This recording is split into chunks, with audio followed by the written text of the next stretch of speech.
Yorana Matiata, Hairimai. Yorana Matiata. Yorana Moyana. Maïva. Maruru. Allez, viens, on embarque.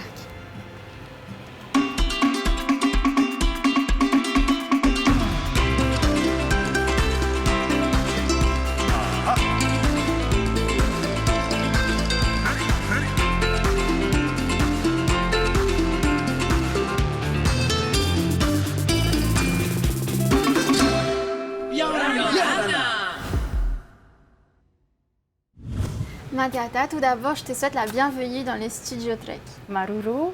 Cette semaine, nous allons aborder ensemble un thème central pour notre tourisme et pour ton activité, il s'agit de l'aventure. Mais avant de commencer, j'aimerais te demander ce que signifie pour toi Yaorana. Alors, Yorana signifie pour moi bonjour, mais c'est surtout pour la beauté de l'âme du Polynésien et son grand cœur. Maruru. Matiata, ton métier est au cœur de la thématique de la semaine consacrée à l'aventure, donc puisque tu es directrice d'un centre d'activité sur Moorea.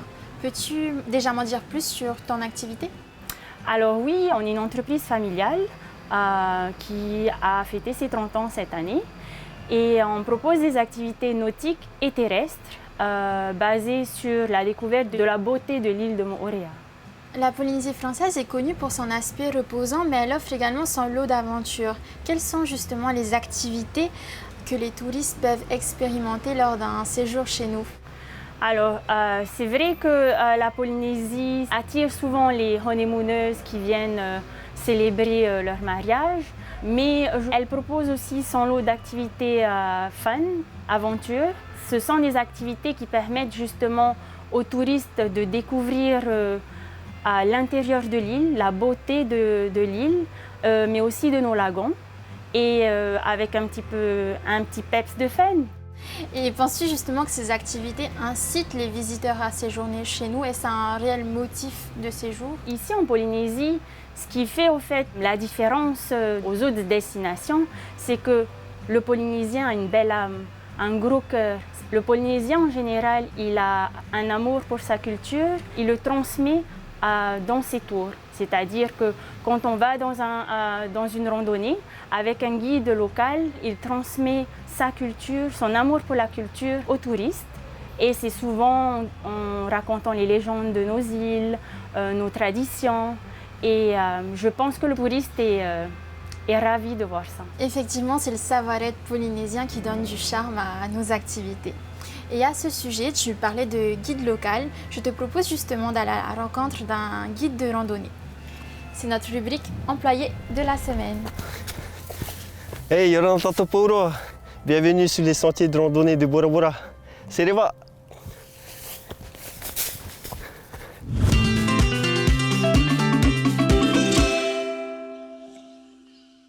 Yorana, je suis Olson Wesley, je suis guide touristique pour les randonnées pédestres.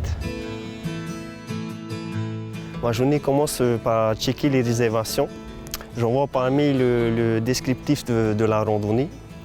Après, dès que c'est OK, je vais récupérer les touristes dans les pensions, les hôtels. Arrivé au jour J, je fais un petit briefing et puis c'est parti.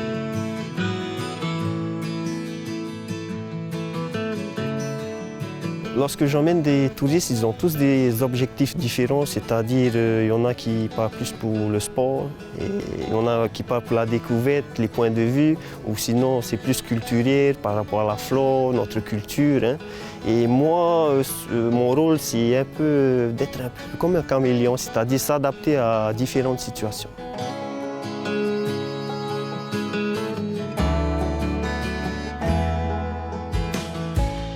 Les qualités principales pour exercer le métier de randonneur pédestre sont tout d'abord, il faut aimer son métier, il faut avoir le sourire, la joie, la bonne humeur et puis il faut savoir parler anglais parce qu'ici à Bora Bora, il y a beaucoup de touristes américains.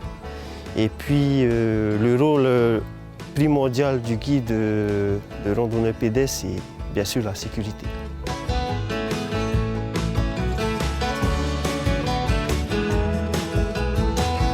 J'ai choisi ce métier parce que d'une part, j'aime bien être dans la nature. C'est une façon pour moi de me ressourcer, de recharger mes batteries.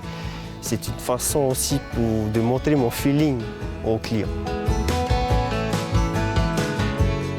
J'ai suivi une formation qui a été organisée par l'IGSPF en financement avec le CEFI et le ministère du Tourisme. C'est la formation BPGA-PPN. On a fait des manipulations de code, on a fait nos premiers secours aussi, PSE1, PSE1, pour pouvoir encadrer dans le futur, dans les meilleures circonstances pour nos clients. Si j'avais un conseil à donner à un futur guide, ça serait déjà de se former, pas seulement dans la sécurité, mais aussi culturellement pour pouvoir transmettre. D'une part, c'est notre rôle en tant que guide de randonnée pédestre de transmettre notre culture, ainsi de suite, pour que ça se perpétue à travers le temps.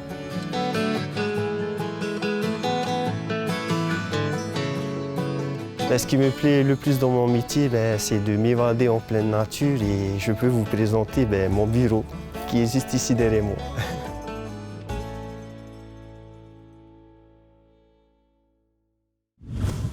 Matéata, que penses-tu de ces prestataires qui œuvrent au quotidien pour développer le tourisme d'aventure en Polynésie?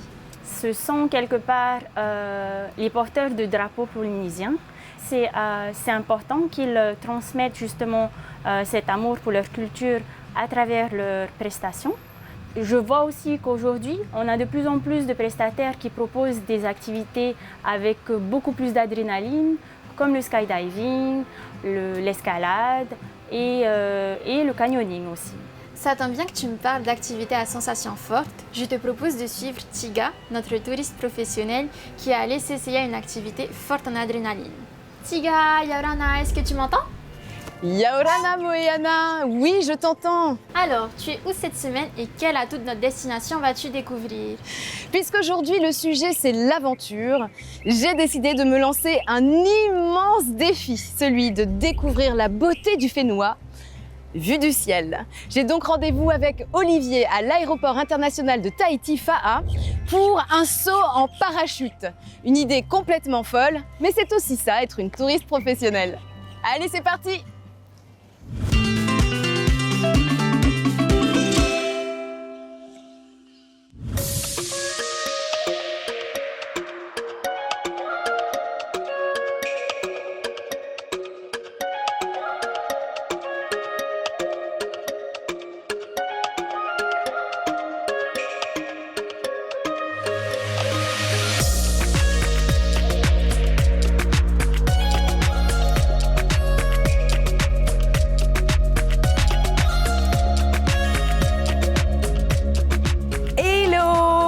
Hey, Yaurana Tiga. Yaurana Olivier, comment vas-tu? Je vais très bien et toi? Je suis très partagée. C'est quand même dingue de prendre cette décision-là. C'est un petit peu l'aventure d'une vie pour beaucoup de gens. Un saut, une chute libre, un saut en parachute. Ton métier, c'est moniteur C'est ça, de chute libre. tout à fait. Ça consiste en quoi? Ça consiste à partager sa passion et la faire découvrir au plus grand nombre. À partir de 12 ans jusqu'à plus de 77 ans. On fait sauter aussi bien des locaux que des touristes dans un cadre exceptionnel qui est la Polynésie. Ouais. Tu vas découvrir ça très bientôt. Donc on monte à combien d'altitude là avant de s'élancer dans le vide? On va monter à environ 10 000 pieds, ce qui est l'équivalent de 3200 mètres. D'accord. Ok, où là, bien sûr, on a le temps de profiter du vol et de la vue. Oui. Arrivé à cette hauteur, on partira en chute libre pendant plus de 40 secondes à plus de 200 km/h. Comment ça va se passer cette chute libre avec toi? Ça Parce va bien qu'alors se moi, passer. du coup, je n'ai aucun diplôme de parachutisme. Justement. Je suis complètement novice. Comment ça se passe? Ça se passe très bien. Tu vas être accompagné par des moniteurs professionnels qui ont des milliers de sauts. Nous, on va s'occuper de tout ce qui est technique et sécurité. Justement, tu vas pouvoir te dédouaner de cet aspect-là pour te concentrer au maximum sur tes sensations et ton plaisir. D'accord. Donc on va sauter en tandem. Oui, Tu seras accroché dans ton dos tu vas tout gérer. et on va tout gérer. Enfin, je vais tout gérer. Oui. Toi, Est-ce tu que vas j'ai- gérer ton plaisir. Est-ce que j'ai le temps d'apprécier le paysage pendant la chute libre? Et bien sûr, l'adrénaline va prendre énormément de place, c'est-à-dire ça va faire battre ton corps très très vite, du coup ça va te tenir éveillé. Clairement, tu vas avoir les yeux ouverts. Après, est-ce que tu vas profiter à fond? J'en suis certain. Ouais. Et surtout, tu auras un souvenir inoubliable de ce que tu vas vivre. Tu es prête, Tiga? Prête pour l'aventure. On y va? On y va. Allez, c'est parti. Tiens, je te demande un petit coup de main, tu prends ton harnais Yes. et on y va. Je vais le mettre comme ça en attendant. Tu Ex- montreras après comment on le met. Exact. Allez, bien, tu me suis?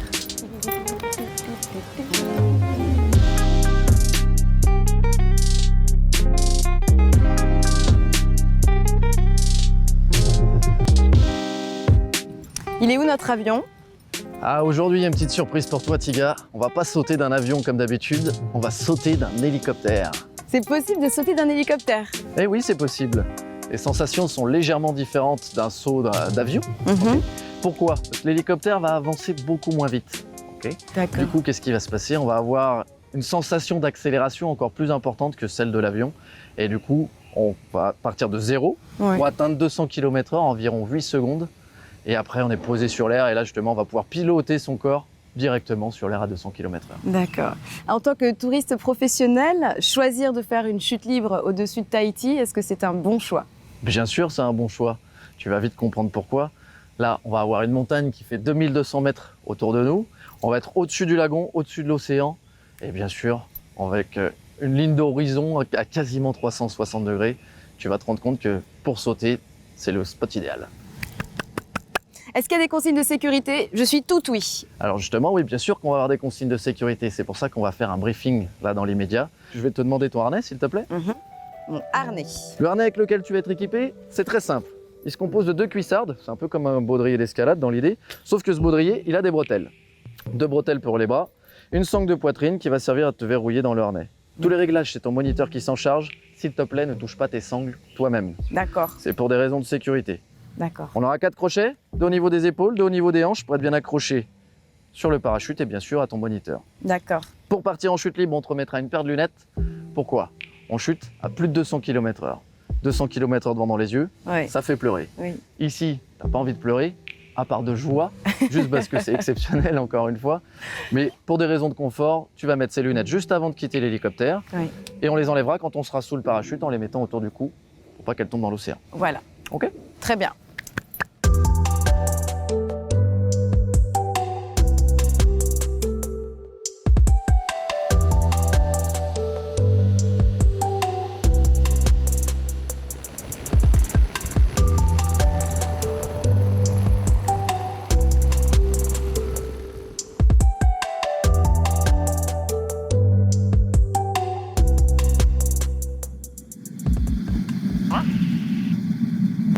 Ça va aller.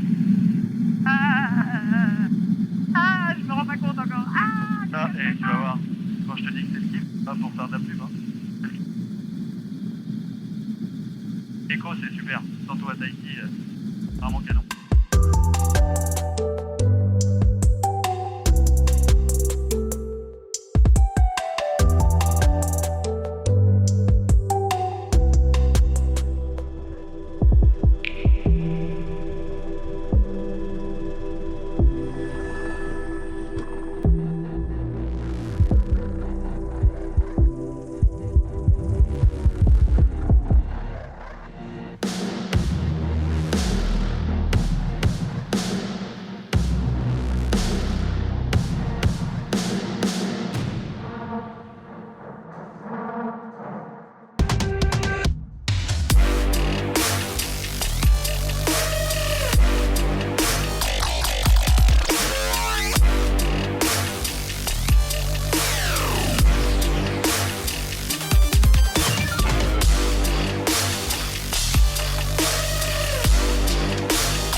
Bravo! Yeah! Alors, comment c'était, Tiga? C'était... Il n'y a pas un seul moment qui n'a pas d'importance en fait. C'est-à-dire monter dans l'hélicoptère, avoir la trouille. On a pris de la hauteur, on a vu les montagnes, on a vu je sais pas, l'île de Tahiti, elle fait plus de 1000 km². On peut vraiment apprécier cette immensité de vert, c'est sublime. Je pense que j'ai réussi à ouvrir les yeux. Donc je te remercie infiniment. Ouais. Yes, merci. Félicitations. Et pour toi qui es professionnel, est-ce que c'était un beau saut? Bien sûr que c'était un beau saut. Là, on a eu vraiment des belles conditions et en plus de ça, tu as vu, il y avait les baleines et les dauphins.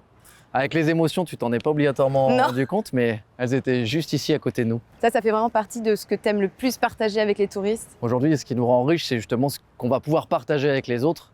Et le partager dans ces conditions-là, ça reste unique et c'est ce qui nous fait le plus de bien et qui nous donne encore plus envie de continuer et de ressauter au fur et à mesure. Olivier, merci infiniment. Merci à toi. Merci à toi, merci Tiga. à Tristan qui a fait des images avec nous et merci au pilote. Yeah. Félicitations. Moëana, est-ce que tu as ressenti ces sensations? Est-ce que tu as ressenti cette adrénaline là qui nous parcourt? Est-ce que je t'ai donné envie? Waouh, Tiga, je sais pas si j'aurais eu ton courage. Alors, la Polynésie française comme terre d'aventure, tu valides? La Polynésie comme terre d'aventure et en particulier le saut en parachute au-dessus de Tahiti et de ses autres îles. Les copains, c'est validé. Et toi, Matéata, est-ce que tu valides aussi la Polynésie française comme destination à tourisme de sensation? Bien sûr que oui. Et puis d'ailleurs, Tiga qui vient de sauter de l'hélicoptère, c'est juste waouh. Et la Polynésie, vue du ciel, vue de la mer, vue de partout, elle est magnifique. Je suis tout à fait d'accord. En tout cas, Matéata, je te remercie d'être venue partager ton expérience et d'avoir discuté avec moi de la place de l'aventure pour la destination Polynésie française. As-tu un dernier mot à ajouter? Je voudrais justement encourager chacun des Polynésiens à vivre sa culture, l'amour de sa culture et à la partager à tous nos visiteurs qui viennent chaque année. Merci pour cette note positive d'encouragement. Maruru. Quant à nous, chers amis, merci de nous avoir accompagnés pour ces aventures et notre voyage continue sur les réseaux sociaux. On se dit à la semaine prochaine et on se quitte en beauté sur des images de notre magnifique Fénois. Parhei Yaurana.